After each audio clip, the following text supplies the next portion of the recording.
mettre sur pied une... Dans un état de droit, il y a une justice indépendante.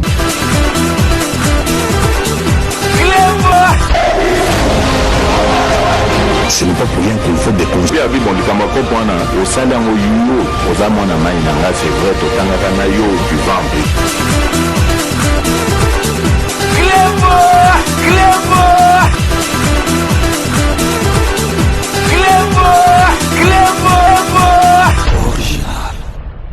Salut et bienvenue sur Clébois Original. Merci de votre fidélité. 5 minutes avec César Ngadi.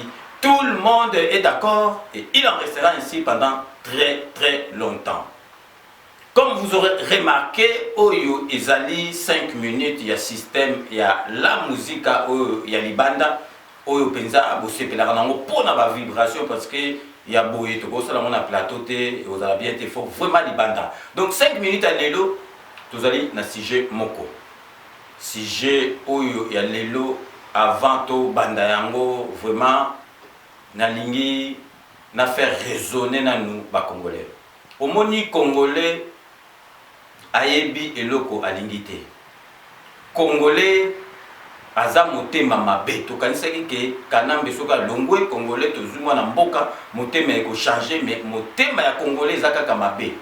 Na loba yango soki ba congolais ba koma poye ezali faute ya fayulu mutu mususu te faute ya fayulu asala na batu ne ba misusu amaka bato ninja po ba sala kaka distraction na kati ya peuple congolais jusqu'à preuve du contraire mutu moko te akoki ko prouver biso ba président bazalaka mibale na mboka na président zali moko liboso boyebi ba kombo ba pesaki président na biso lelo eloba maka bisusu te bokende ko tuna kanambe na kingakati kuna pesa zo kolisa mandefu botuna ye soki Félix Antoine Tshisekedi Chilombo Fachi Beto azali président étiquette beaucoup monde ndenga ko soit binomino na gasa ko boa kabino na pesa ba lyonnais wa parce que oyeye donc batu bandima kité ataye mo kanamba bandima kité ba bulu tu ba tsela Félix Antoine Tshisekedi et Simbate to yebe loko nini to lingi parce que to koma ko mona ba rwandais partout to koma ko mona kanambe partout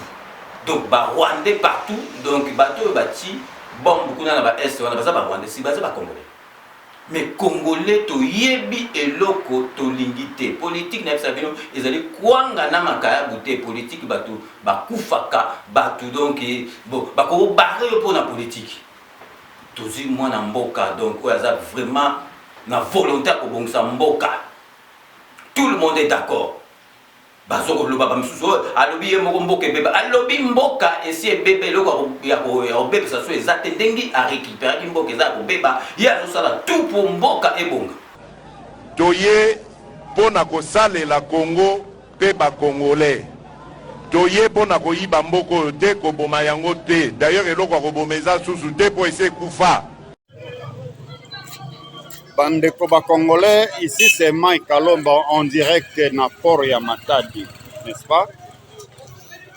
Tolandaki président alobi que non mboka ese kufa, ba Congolais belé bazo comprendre te pourquoi le chef de l'État a dit que mboka ese kufa. A tozali na sortie ya port ya Matadi et pas pi biloko ebimaka.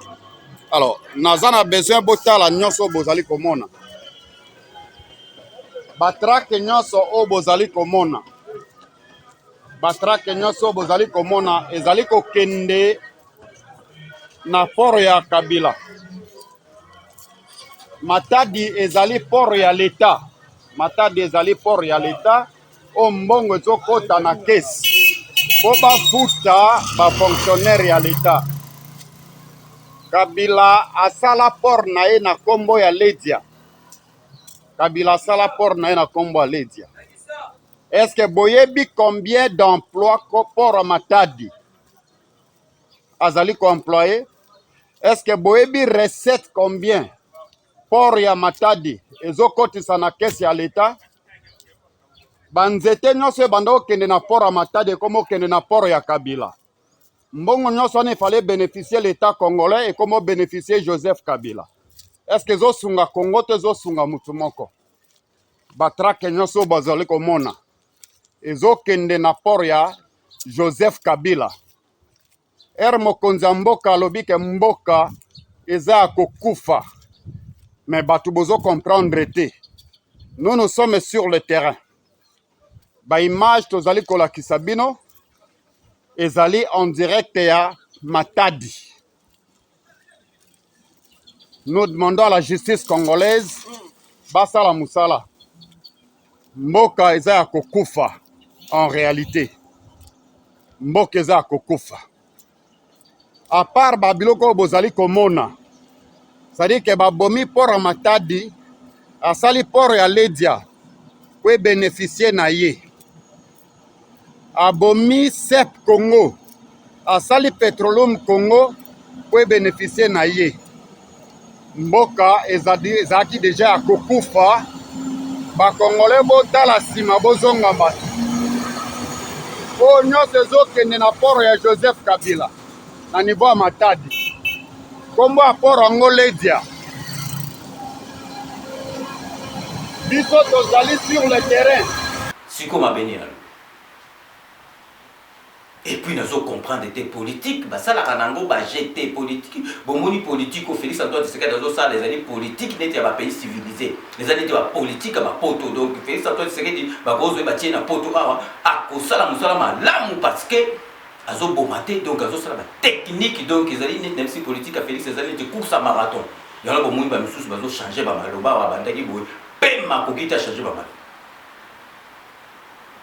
Politique eza jeté bomona Mobutu perpétua Lumumba premier mikila Mobutu Lumumba mutamemaye maintenant me pesa ki ba masolo donc a baka kasavu bona Lumumba baka bango pla baka bango pouvoir Lumumba ti ba baraye donc bino bozo mona kaka neti li seki bozo zwa makambu neti li seki na yesa ki bino ke Félix Antoine Tshisekedi azawana akufa miate azamona mvama akufa miate tia zawana tia bodaye ndeka comme na statue ba président ba marque donc ba masaneza ba Macron ba Macky Sall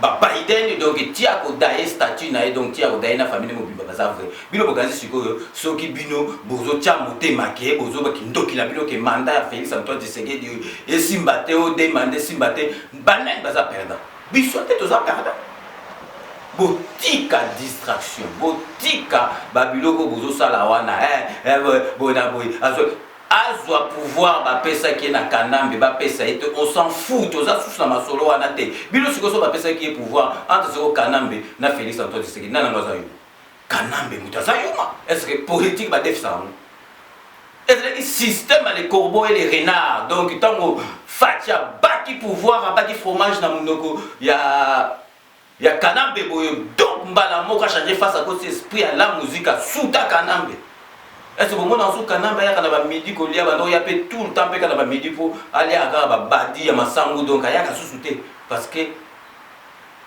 école mon côté et là qui sera que au diplôme ba bizelo comme à présent qui président baye ko la vraiment sur l'état donc aux autres expériences aux autres masolo do Félix avec des école donc ya makasi ya papa na ye ayibi masolo politique on ose mona ndenge ba ba mais la paix totika distraction voyez c'est là qu'il a checké entre parenthèses pour nous ça va donner temps parce que batu bazali kaka ko comprendre te les lots tozali ko lobela bino système ya vote ya ba gouverneur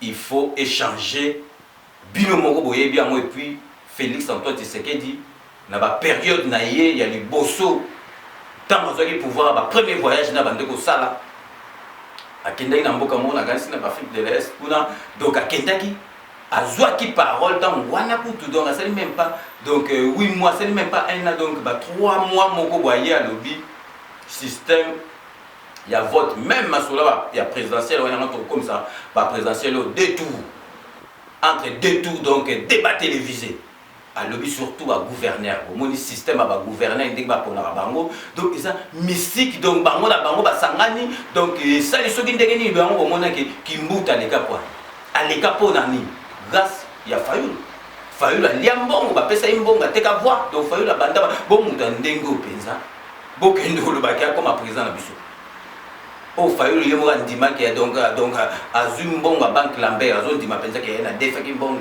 ya banque Lambert na zone ça avec intérêt oh donc soit comme président au mbongo nyoso tout ya banque centrale à cause na banque Lambert. Donc vraiment boyebi kimbuta soka comment gouverneur la ville à Kinshasa donc fayu la teka voix naie pas kimbuta ya mon système wana sikoyo fatia de baki il faut et si la système wana ils ont appelé ça marque sikoyo ba gouverneur wana fatia mo président de la République azo nommé bango ndenge Mobutu bandosa donc so ça contre temps fakata balongo dio na lingi na l'examiner déjà bota la président de la République ndenga expliquer ki ba masolo ba marque expliquer ki ba masolo oyo tango abandoki ko voyager à liboso na mboka mona bité soki bochwa na soki nini na mibi na ebité boyo kandinga bandoki ko expliquer ba tuna ki makambu oyo il y a le peuple d'abord, il y a la fakwa, il y a la justice, tout ça, na makambo. Boyo kabino mo na mnoko ndenga loba. L'une des premières choses que nous devons faire, que j'inviterai la classe politique à faire, c'est de réfléchir sur ce mode d'élection des gouverneurs de province et des sénateurs. C'est ce mode d'élection qui est à la base de la corruption. Et donc il faut réfléchir sur la manière de le changer et de donner au peuple, de la même manière que pour les élections législatives nationales et provinciales, et même présidentielles, le droit de voter directement, de choisir directement ses élus. Et donc, pour terminer avec cette question de la corruption, je dirais le combat contre la corruption, je le dis et je l'affirme, sera une de mes priorités. Je combattrai la corruption avec toutes les méthodes démocratiques possibles, mais jusqu'à ce que celle-ci sera totalement éradiquée de notre société. Benoît Bolandi, donc présence avec déjà na conscience wana, et baki déjà qui ma solo wana pour voter, bah sangani bango na bango, allez bah sali vote na bango interne, donc koso mbongo ba marque ba donner ba faulu, au PC mbongo te ki voit. Bo yoki oyo ya lobi, sikoyo nazo revenir botala ndenge PC mobulu makambo ndenge zali, ndenge zo pesa mobulu na masolo oyo ya ba vote ba gouverneur botala sikoyo président de la République bo mona kitan keneng na loja. Donc on a sabino Joko ya kiwana oyo azali ko poata donc ba gouverneur le big gouverneur wa kala ya Kanambe ti sikoyo ye azolongola sikoyo ba gouverneur azolongola bateau bazali pour union sacrée pour achaka ka bateau ya nini donc zomona kaka bateau wana donc bazo sala ba compte temps sikoyo temps zo sala compte temps moyen président na biso Fati a touché ça parce que ba vota qui ba ngona bango azala ba mandat na bango kaka Joko ndenga poata ki donc asengi kutu donc avec président soko ki na éviter so ngana osuka wapi président pesa ki ba masolo ki pesa ki ba conseiller puis alobi que soki muta touché ya tumbo lingai donc yangana balala ki boyo kandengi mwana mobali oyo a poati ba gouverneur oyo o bazali kuna na kati ya loji. Merci mon président. Na botos noso bolanda ngana na ngajo ngana olobate. Na ndiko loba kombo ya mutu mabe na lenga na olobela. Na osanga liboso bolimbisi. Merci. Pardon pour ngai ma minute wana eza muke. Naza makambo bele ya oloba. Katana minute wana eza muke, pardon. Katana mukuse, katana banda koloba. Merci. Nga komona na Kumbari. Nga président de jeune ya territoire ya Loja. OK. Eloko oyo nga nazo sengela yawa. Ah boye biso to banda sepela tango yo l'équipe président. Soki muta sepela ki te seke na ndenge na ye. Nga na benga ko président Fati te nga na benga ka yo mwana bilaka. Batu ba benga ko Fati ba benga ko na ndenge na bango me nga na benga ko mwana bilaka. Mais lui na benga ko mwana bilaka. Makambu oyo bandi ko sala par rapport na batu bazo sala ekeseni. Oya liboso. La Loja aboy. Na ebite. Soki eza monde à part na ngambu ya Congo, soki eza na Congo wana eza mutuna na nga okoyandola ngai na bosengi nyonso. Mususu. Yo soldat na ezalaka le peuple d'abord. Mais pour nga nazo douter le peuple d'abord, okotuna nga na nini? Mutuna ya mibale. Awa boye na ebite. Soki président Olamba nazo gouverner l'Odja ou bien yo. Tout le monde est à Bissatu. Soki nani? Nayoki motuna on a dit. Benoît Olamba, président de l'Assemblée. Ah, président de l'Assemblée provinciale. Mes excuses, mon frère. Mutuna Amisatu. Boyena, député baye na vacances parlementaires ou bien baye. Pourtant, le gouverneur en intérim baye, abandi ko benga ba chef de service. Est-ce que likamwana ne ba benga ni bango ou bien koya koyamba yo? Likambo mosusu. Azo sala liste ya kolongola batu nyonso bakoti nyonso ancré. Bakoti nyonso ancré bazo soutenir yo. Akoti azwi ba liste ya batu wana palo bango nsala. Okoyoka matlele na sima ta oyo sekeni. Pardon. Likambo mosusu oyo nazo ebiso mpona président Benoît Olamba ya oyo asabu. Pardon. Tozo zela ma bilaka azoya ye azosangana na batu na bango po balonga basidélité ya biso ya province oyo baza epai na epai po batya double po ya te po zonga po totikala na potopoto wana likambo wana yokotalela biso makambo oyo ozoleka ya boye soki obongisi te etali yo moko likambo ya suka oyo nazonyata se te awa boye na sankuru idps na union sacré ezakoki koexiste te mutu oyo aye kotombola union sacré na sankuru eza gouverneur Stefano Mukumadi.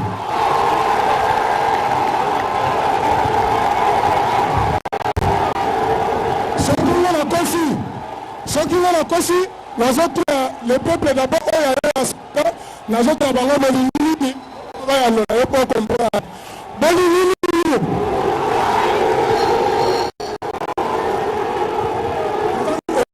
pardon esanga te soki na sankuru awa boye ondimi te kolongola Mukumadi soki biso tokopote yo te ozala ngai nakopote yo te ntango nazoloba awa boye mpona bazoprepare bato balanda ngai ok bazolanda ngai me ata babominga baboma bakosala oyo bomoko te ngano na biso yo nayebi bango tozali na démocratie bakosala oyo na bango babebisanga biloko tanga yebisi Mukumadi masola oyo akomeka kosala likambo akozwa likambo na ngai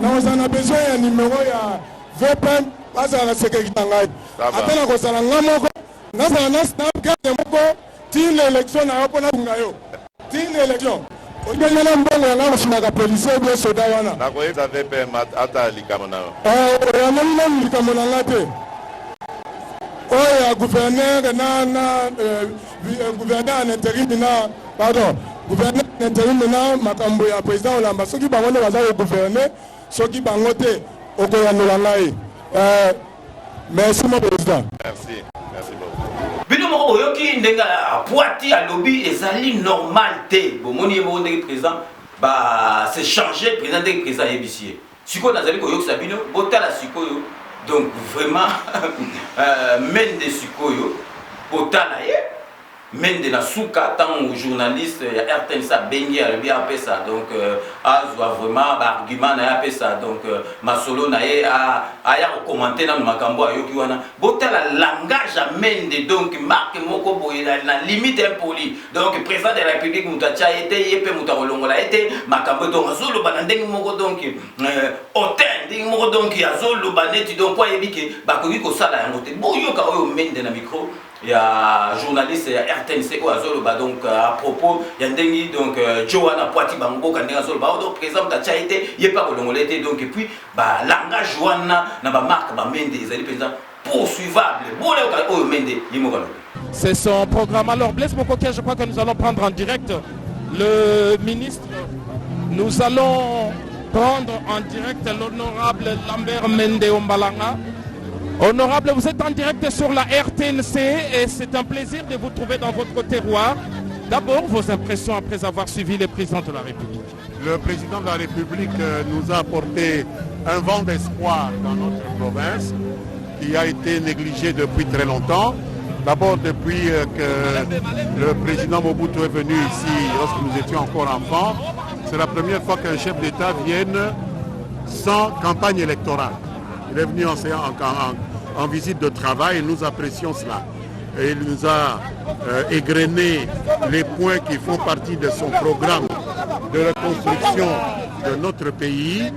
Mais la partie interactive ne m'a pas satisfait lorsque des jeunes gens, manifestement soudoyés par l'ancien gouverneur qui a été évincé par une décision de l'Assemblée provinciale, sont venus pour parler d'un problème particulier, d'autant plus que ce n'est pas le président qui a chassé le gouverneur et ce n'est pas le président qui remettra le gouverneur. Mais la réponse du président était on ne peut plus claire. La réponse du président était on ne peut plus claire. Vous avez vos opinions, nous les respectons, personne ne doit vous chercher noise pour cela. Respectez aussi l'opinion des autres et inclinez-vous devant les décisions de la majorité. Et l'appel à l'unité, qu'est-ce que vous en pensez? Cet appel à l'unité est à point nommé parce que, comme vous l'avez constaté, nous sommes dans une province extrêmement clivée, avec des problèmes communautaires, que même l'ancien gouverneur a aggravé, ce qui a provoqué d'ailleurs sa mise en minorité par l'Assemblée provinciale. Et donc le président a mis le doigt dans la plaie et nous avons fait un effort pour rédiger un mémorandum commun que vous avez remis à son Excellence, Monsieur le Président. Merci de connaître les principales réclamations contenues dans ce mémorandum. C'est surtout les infrastructures, le développement et le bien-être social et communautaire que nous avons mis dans ce mémorandum. Merci, merci. Monsieur Lambert Mende, merci.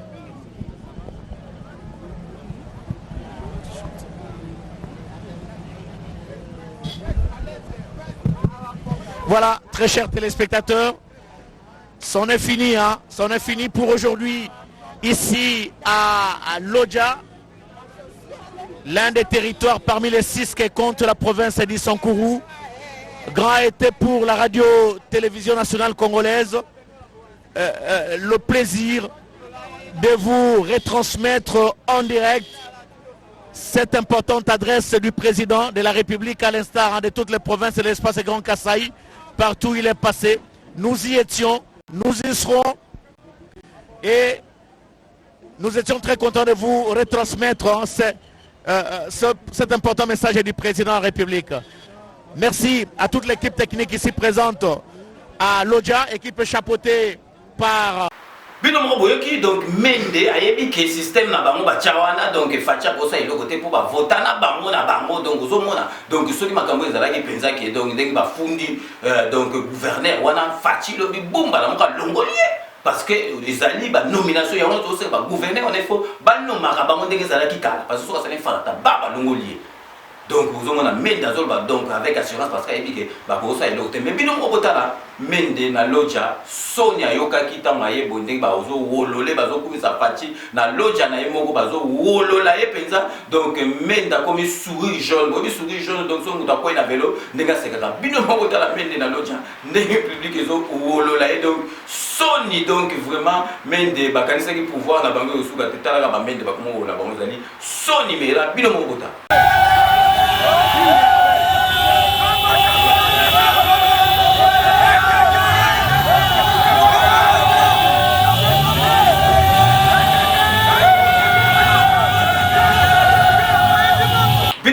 mende ndenge soni esali donc comme le kola donc basuri jaune mutako na vélo bomoni donc vraiment tala mende na epai na mboka na ndenge bazo wolole batutu ba kompeza donc ne sengo ya fachi beton président bango et puis dans autres ça mende ko constater que ndenge ya na union sacrée ozala na union sacrée IGF akolandela yo zala na yo union sacrée ou pas eza problème na biso te tokoya mende ko constater que dossier na ya diamant oyo ozaki diamant munene bato bamoni que ça diamant OK na mona ndako no après zongi libanga mende dossier wana o kendaki donc 24 même pas donc journée kaka na bolo que le chargé donc mende yebaka dossier na yo wana to bosani yango te Donc, tu marqué pause, il y a des bossos, donc tu as dit que tu as une bande annonce parce que lundi 10, dans 5 minutes spéciales avec invité, lundi 10, Tokoyamba, Willy Panzu, Bolanda, qui donc moi, la diaspora, qui a une ça, en béton, ma solo, il y a route béton.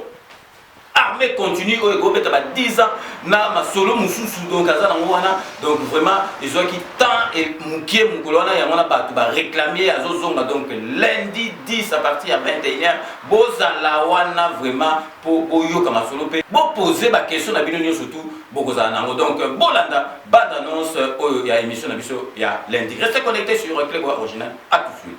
Ce lundi 10 janvier 2022 je reçois pour vous Willy Panzu qui sera mon invité dans l'émission 5 minutes spéciale. Bonjour, bonsoir, c'est Willy Panzu. Juste pour illustrer à juste titre, ce lundi 10, restez scotchés chez vous, nous allons parler de la Caisse nationale de péréquation. Et nous allons parler aussi un sujet sur la route qui concerne le béton armé continu. Et nous allons parler aussi d'une carte de sécurité routière, juste pour réguler un peu les embouteillages de la RDC. Willy Panzu parlera de la Caisse nationale de péréquation. Il y a ça. Nous avons une arme fatale dans la Caisse de péréquation. Tu peux pas expliquer. Donc, Caisse de péréquation, ils auraient 10% de budget annuel Yamouk. Il y aura tout ça, des écoles, des hôpitaux, Banzela, l'affaire, agriculture, pêche. Caisse de prévention qui n'aura partout où ils ont pour la population. Mais il sa présidente et l'impact de la caisse de prévention. De la route béton armé continue. Tu as un projet où il faut la commun fati béton. Il y a un travail par route na béton. Il y a la route na poto na Canada partout. Route on est comme après 100 ans. Au bac, béton armé continu. Bon, bah, béton, moi, l'autre, on est en bac, on est dans la ceinture. Ok. Béton armé continu de travail. Ah, première, première semaine. Et de la carte de sécurité routière. Mais dans la portée, il y a projet, il y a sécurité routière. Il y a la carte professionnelle de sécurité routière. La carte, on a c'est quoi? Tout ça, on a un FCO. La carte, on a, la Sénat va faire son baouéwa. Et c'est obligatoire. Ouéwa. Taximen. Chauffeur à minibus. Il y a bis, il y a poids lourd, il y a super poids lourd. N'est tout ça là, awa. Si on a la carte professionnelle, on est allé. Ah, c'est ça cher. Comme vous le savez, l'émission est en direct à téléphone ouvert. Pour poser directement vos questions à mon invité, composez le 01 48 20 12 24 et les 07 53 36 38 09. Invité Nabiso, il y a lundi 10 janvier 2022 à partir de 21h, Ezali Willy Panzu. Ngai Willy Panzu, Nabosenga Nabino Bolandangai. Lundi 10, avec 5 minutes avec César Ngadi, Toko Solo Lama Solo, il y a Caisse nationale de péréquation, Toko Solo Lama Solo, il y a BAC, béton armé continu, et Toko Solo Lama Solo, il y a carte, il y a conducteur pour la sécurité routière. Willy Panzu, Azali, moi, na diaspora, Oya Kei Kisasa, Azali, vraiment, dans le projet, il y a Kitoko, Oyo Bomonaki, alobaki yango déjà na émission oyo elekaki akozonga lisusu po aloba yango. Mais bakoyino mutu moko boye aza ingénieur a même pas na vélo mais azwi contrat. Maintenant azwi contrat. Mais qu'est-ce qu'il faut là de César? Il y a César. Ezali Wapito Loba. Il y a César. Ça se passe en direct sur Cléboa Original, émission 5 minutes avec César Ngadi. Merci. Rendez-vous ce lundi. Tout le monde est d'accord et il en restera ainsi pendant très très longtemps. Bobo Sanate Kanambe Abozwa Masolo Nambuntu. Pénadicos. Rendez-vous donc lundi à partir à 21h. Vous allez wana pour boyo comme solo na kasi batu tout temps azaki na kisasa bazo benga yeka pour quelques jours azo zonga na na kisasa. Donc pour binomoko boyo ka président dengi à développer ma solo parce que vraiment ma solo les ali ma solo ya ko sakarate vraiment batu tout ba réclamer bon ba système donc c'est mieux tout aux banda wana. Donc tous zongeli penza ben mission na biso ya invité tous appelle Rex Kazadi donc la dimanche prochain tous appelle na Wade Nimula très proche il y a présent Félix Antoine Tshisekedi aboya parce qu'il y a kenda bandaka donc il y a membre IDPS azala ma solo ya kolobaye tous na mardi donc lundi tous ali na Willy Panzu mardi tous ali na Wade Nimulamba dimanche tous ali na Rex Kazadi donc vraiment ils allaient ma solo à Bosakanate parce que tout zongi le président bah ma solo bien sûr que ma solo na biso zongi même équipe il y a qui ça tout zongi sur mon type pour l'élection dans il y a 2023 équipe il y a qui ça c'est là déjà na kata ma solo bien mon côté gradimu il y a déjà il est président donc azali produit penza et à Cléboa original parce que il penza banda ma solo donc vraiment il le donc fidèle de fidèle, donc Gradimouya en direct, il y a Kinshasa.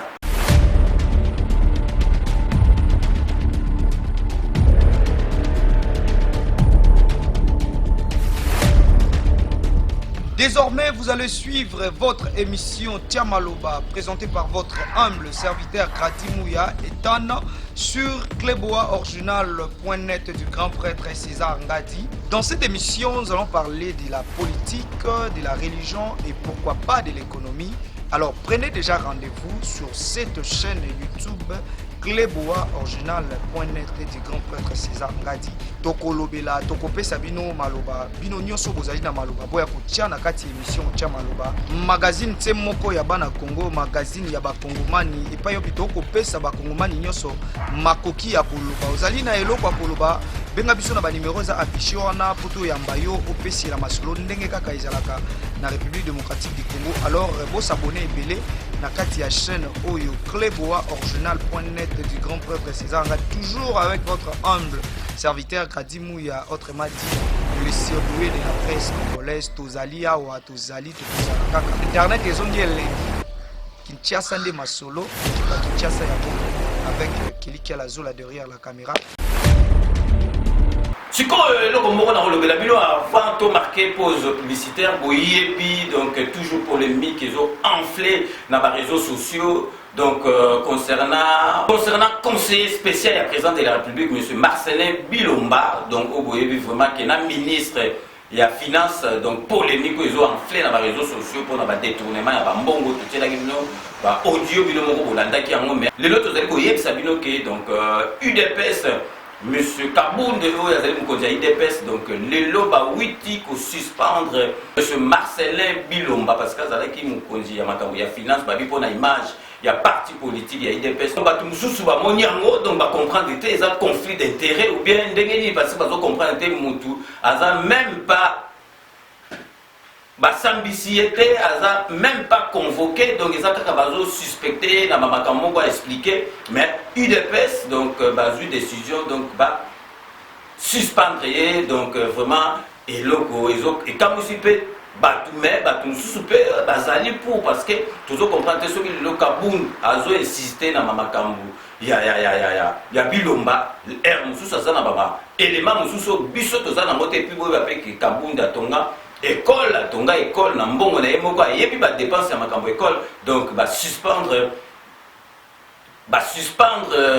Marcelin Bilomba, donc suspendre na IDPS, donc vraiment à Takutouna, nous va convoquer, mais allons, mais tout ce vidéo sous boka d'explication na yenga pesa même na kati ya chantier, comme na kati ya chantier. Na bateau bazo tonga wana a pesi d'explication et bango pe ba répondre babi non ezali logo mongo ya mystique ezate mais Bilomba Bolanda Marcelin Bilomba na kati ya chantier kuna na mbujima yazali ko expliquer ba masolo na bateau bazo sala chantier. Le chef de l'État a choisi le Fonds de promotion de l'industrie FPI comme un compte spécial de véhiculer son programme et nous avons donc en chantier 2 complexes hospitaliers et 2 complexes scolaires Dans les deux complexes hospitaliers, on a vu l'hôpital général de Kanselé. Ici, nous sommes à l'hôpital général, en fait, au chantier de l'hôpital général de référence de la Mouya, où on a tout détruit pour construire un grand complexe, comme vous pouvez le voir, en 11 bâtiments. Et on peut accueillir en ambulatoire en centaines de malades par jour. Et en hospitalisation, 200 lits est prévu. Et tous les services sont prévus pour faire de cet hôpital un grand hôpital de référence. Alors, on est au 3e site. En tout, il y en a combien de sites? Il y a 4 sites ici en Mbuji-Mayi. Je vois qu'ici, on est déjà au 2e hôpital. Au 2e hôpital. Il nous reste à visiter le site de l'hôpital et plutôt le complexe scolaire Kalenda Modishi. Donc, avec 2 complexes scolaires. Hein? Voilà, exactement. Et puis, il y a 2 écoles standards à Mupompa. C'est très loin. C'est à 5 heures de route d'ici. Toujours dans les Kasaï orientales, dans les territoires des Kabé à Kamon. Très bien. Alors, j'ai peut-être une demande particulière à vous faire et qui pourrait aussi aider la population. Est-ce que vous ne pourrez pas, dans le même budget, creuser des forages, qu'on puisse avoir des forages dans chaque site? Ça peut aider devant les hôpitaux et tout, puisqu'il y a un problème d'eau en Mbuji-Mayi et c'est une réalité. Et si vous le faites, en plus en mettant bien que c'est un cadeau du chef de l'État, je crois que ça pourra aider les gens du quartier et les gens dans les sites, que ce soit écoles. Bon, voilà ce hôpitaux. que je peux préciser. Dans chaque site, comme ici à la Mouya, hôpital de référence à la Mouya, après les travaux de génie civil, il est prévu d'ériger un forage pour qu'il y ait de l'eau, de sorte que l'hôpital, en dehors de l'eau qu'on peut recevoir d'une manière générale par notre Société nationale, la Régie des eaux, on aura l'eau du forage ici et tous ceux qui seront dans le périmètre à 200 mètres des lieux du forage ici viendront également se servir parce qu'il y aura des bornes fontaines. Il est prévu non seulement l'hôpital, mais tous les habitants qui sont dans les environs vont pouvoir se servir de l'eau du forage et ça viendra après qu'on ait terminé avec les travaux de génie civil. En tout cas, on va vous prendre au mot pour ça. Alors, il y a eu beaucoup de critiques, beaucoup d'intox, comme quoi l'argent était détourné, que les travaux ne se faisaient pas. Nous sommes venus constater, les images sont là, nous le voyons de visu, qu'il y a des travaux, qu'il y a des Congolais qui ont trouvé de l'emploi, même si c'est pour un court moment, mais il y a un travail qui se fait sur le terrain et nous ne pouvons vraiment pas l'ignorer. Alors, comment expliquer un tel couac communicationnel? Est-ce que c'est un oubli ou est-ce que c'est fait exprès, laisser juste parler les gens pendant qu'on travaille et puis verront les résultats? Bon, je vous connais avec votre franc-parler et ce que vous faites dans le milieu de la communication en RD Congo comme à l'étranger avec RDC Source Info. Je sais que vous ne pourriez pas accepter quelque chose si vous ne palpez pas du doigt. Je peux vous dire qu'il y a eu manque de communication pour promouvoir les programmes présidentiels de lutte contre la pauvreté et les inégalités sociales. Ce qui fait que dans une ville comme Mbuji-Mayi, où on n'a plus jamais connu d'investissement à telle hauteur, les gens sont abandonnés à eux-mêmes. Ils ne voulaient plus croire à quoi que ce soit, sauf de voir les résultats. Et c'est comme ça qu'on est passé à la spéculation, à l'intox, à la désinformation, mais il fallait attendre le moment tel que celui-ci, l'arrivée du chef de l'État, qu'on vienne sur le terrain, et vous avez vu de vous-même, moi je n'ai pas à commenter, les taux de réalisation en 3 mois avoisinent de 50%. Ici, ce site, il sera terminé en septembre 2022, avec option peut-être de le finir 1 ou 2 mois en avance. Et nous comptons sur vous. pour véhiculer l'information, pour informer le public qu'il n'y a pas eu détournement de fonds, qu'il n'y a pas eu surfacturation, parce que c'est une passation des marchés qui a respecté toutes les règles, avec un bureau d'études qui a élaboré le projet et qui fait le suivi d'exécution des travaux, et les maisons qui ont été choisies régulièrement dans le respect des passations des marchés publics. Oui, je donne une précision. Hein. Non, laissez-moi vous donner une précision. Tout est déjà payé, 14 millions, mais c'est placé en banque. Il faut que l'entreprise où nous sommes, si je ne me trompe pas, c'est Limobac.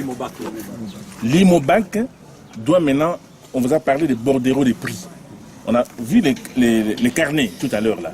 Limobac va présenter sa facture à la société des contrôles qui est sur le terrain. FPI n'est pas là. Et Limobac, plutôt, l'entreprise de contrôle va valider. À moins qu'il valide, si le travail n'est pas fait, c'est une faute du cabinet en complicité avec Limobac. Ce n'est pas le cas. Une fois qu'ils ont validé, je dis bien validé, les quantités exécutées, à ce moment-là, la facture monte. Peut-être qu'il y a encore l'œil de l'agence locale d'exécution, l'ALE.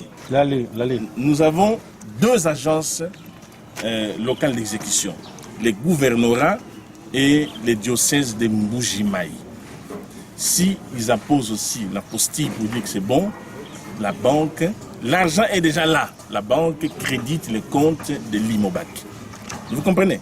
Donc, il n'y a pas un problème de financement. Le financement est disponible. Mais sauf que, pour que les fonds quittent les comptes dédiés des projets, pour qu'ils soient crédités chez Limobac, puisque nous sommes ici, il faut passer par cette procédure-là. C'est une sécurité pour les maîtres d'ouvrage, pour la population, pour l'argent de l'État. Tout simplement. Voilà. Ok, c'est clair. Comment vous trouvez déjà ce que nous avons pu voir ici sur le terrain? Qu'est-ce que vous en pensez par rapport En tout cas, je ne m'attendais pas à ça. Je ne m'attendais pas à ça du tout parce que les nouvelles que j'avais, qu'on avait un peu tous d'ailleurs, c'était qu'il n'y a rien qui se fait. Il n'y a rien. Donc pour moi, je venais avec une idée que bon, il n'y a rien qui est fait. Mais quand je vois ça, franchement, je suis épatée. Parce que je me dis que non, malgré tout, il y a des actions, il y a des gens qui sont responsables, qui ont le souci à faire avancer les choses. Voilà. Okay. Donc ça c'est vraiment, on a voulu voir ça de nos propres yeux et on a vu que vraiment il y a des avancées.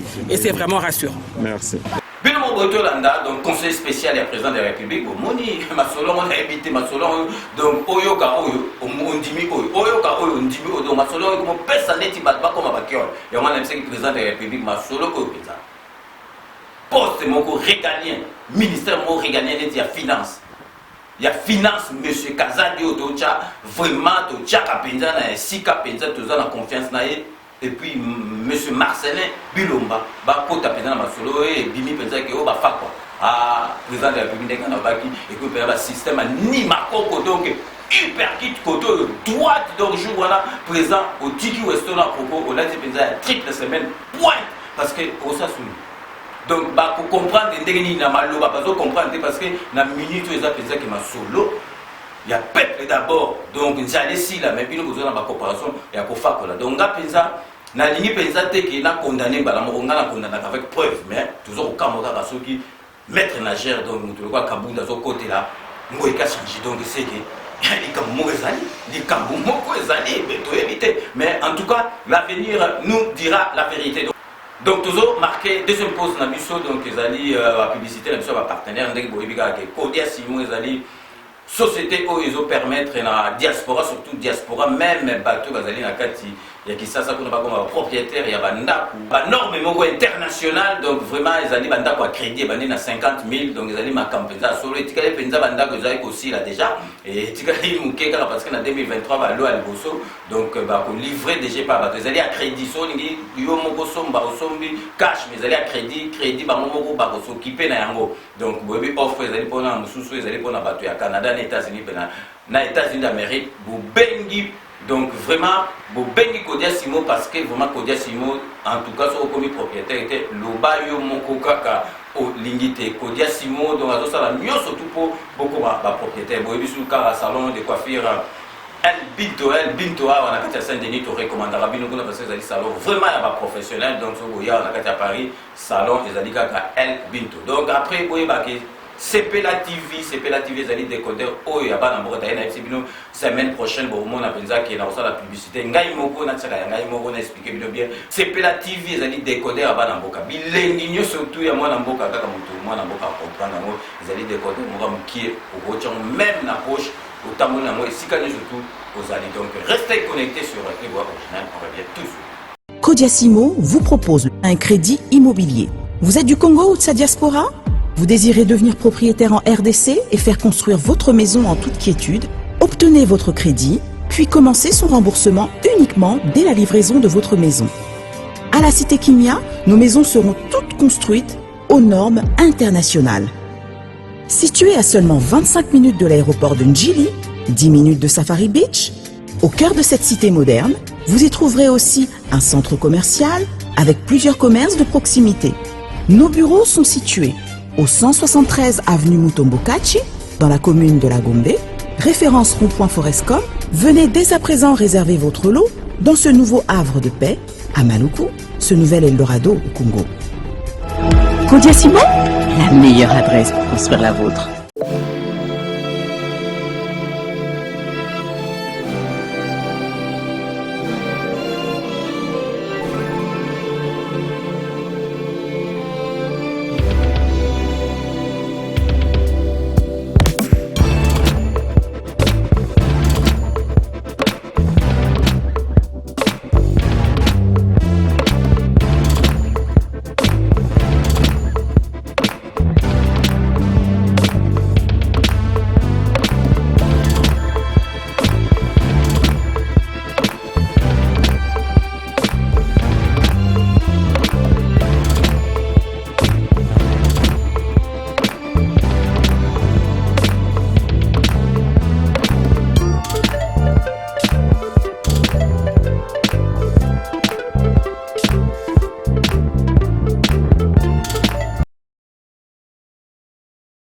CPLA TV et yena makambu ya sikali susu.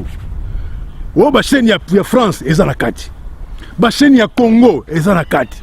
Ba chaîne ya Londres eza na kati. O ngomona makambu ya politique ya sika. O parti AA eza na kati. O parti BB. O CFAIO eza na kati. Ya CPLA TV. Bouquet comme ya muke boy. O tina poche voyager na ngokeno partout lingi. Na bouquet na CPLA TV. CPLA TV. Mais ma biso n'engozo mais ma biso on a 4K machine ma daka CPLA TV. Bienvenue dans le monde de CPLA TV.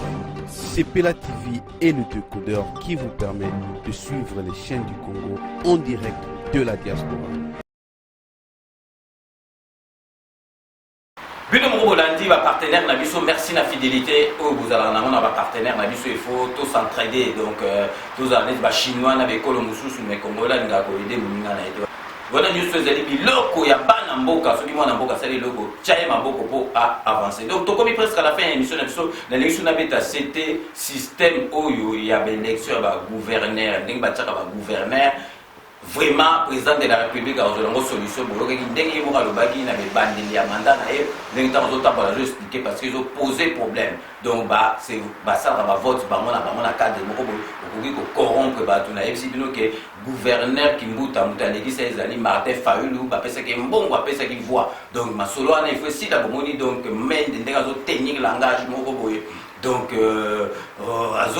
donc la silence surtout parce qu'il y a des de l'autre côté. Donc, trop de mafias dans ma cambola, mais c'est ni en balo, vous appelez dans ma cambola, surtout l'élection de Salama. N'est-ce pas Salamante na mboka na biso. Donc, comme il y a une émission na biso, je vous laisse le soin d'en tirer vos conclusions et de me faire parvenir vos commentaires comme d'ailleurs vous en avez l'habitude. Donc, surtout comme il y a une émission na biso, base, jamais te go tika parce que bango bazalaka toujours na biso, baidaka biso, bakotaka parce que Internet c'est un tricage te mutavai na ndako na koti ya bengi. En tout cas, ça la biso c'est momingi to bandaka toujours na honorable Jean Moutala honorable Jean Moutala Nakati à Londres. Merci Nanyo surtout au sale rapport dans 5 minutes avec César Ngadi. Toujours Nakati à Londres, Tokobo Sanate. Donc José Kano qui kakamene, maître Wera Mukuna, maître Raja Moule. Donc toujours Nakati à Londres, Tokobo Sanate, Jano Matundu. Merci Nanyo surtout. Au sala rapport dans 5 minutes avec César Ngadi Tokei na 4 Espagne pour nous couper ça Beloti Mavungu vrai chéri Beloti Mavungu merci na nous surtout au sala rapport dans 5 minutes avec César Ngadi Tozong sous la carte à Londres pour nous couper ça maman la biso Maria la beauté naturelle merci na nous surtout au sala rapport dans 5 minutes avec César Ngadi Tokei siko na kati ya Luanda pour na kopesa Bertin Sansi na kati ya Luanda merci na nyo surtout ça rapport na 5 minutes avec César Ngati Tokei siko na kati ya Brésil plus précisément na Sao Paulo pour na kopesa Serge Mukendi na Brésil merci na nyo surtout ça rapport na 5 minutes avec César Ngati Tokei siko na kati ya Bundes pour na kopesa Freddy Poto Mankwa, merci na nyoso tout ça rapport dans 5 minutes avec César Ngadi to zongi lisusu awa na kati ya France na Île-de-France na kati ya Montreuil pour na ça Papi Ololo merci na nyoso tout ça rapport dans 5 minutes avec César Ngadi to zongi lisusu na kati ya Londres pour na ça Kams Kalunga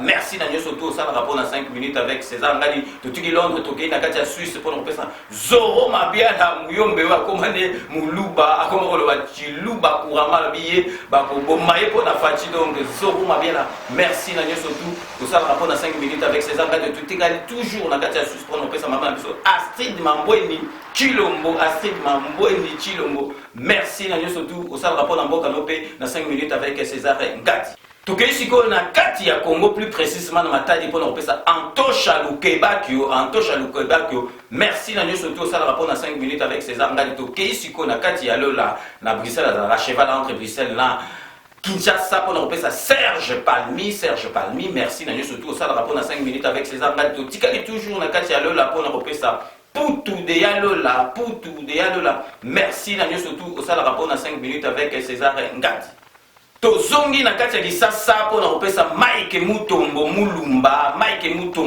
benga biso même en direct na biso to sala donc na vraiment touché pour bato Kisasa ba mege za randi biso internet ça Ofele bango basombaka Mike Mutombo Mulumba merci na fidélité ne pe na nyoso tout au sala rapport na 5 minutes avec César Ngadi donc toko sukisa awa na kati ya Paris pour na kopesa mbote na Dokotolo na biso Jean-Paul Djamba Dieudonné Kumbi Égide de Fer Blanchard Goma na kati ya Paris awa et puis toko sukisa wana bazali bana ba massa na ngaya chik toko sukisa na Belgique na Richard Azama donc c'est ainsi que s'achève ces 5 minutes avec César Ngadi merci de l'avoir suivi cette émission a été réalisée par Willy Kunda et Edino Image Panza Sango ya Congo nous allons nous retrouver avec grand plaisir dans 24 heures pour un nouveau numéro d'ici là portez-vous bien et à très bientôt n'oubliez pas tout le monde est d'accord et il en restera ainsi pendant très très longtemps Bobo Sonate Kanambe Arozwa Masolo Nambuju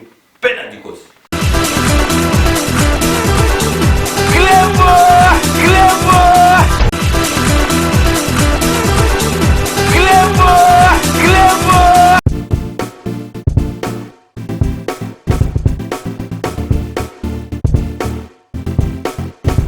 On doit mettre sur pied une dans un état de droit et une justice indépendante.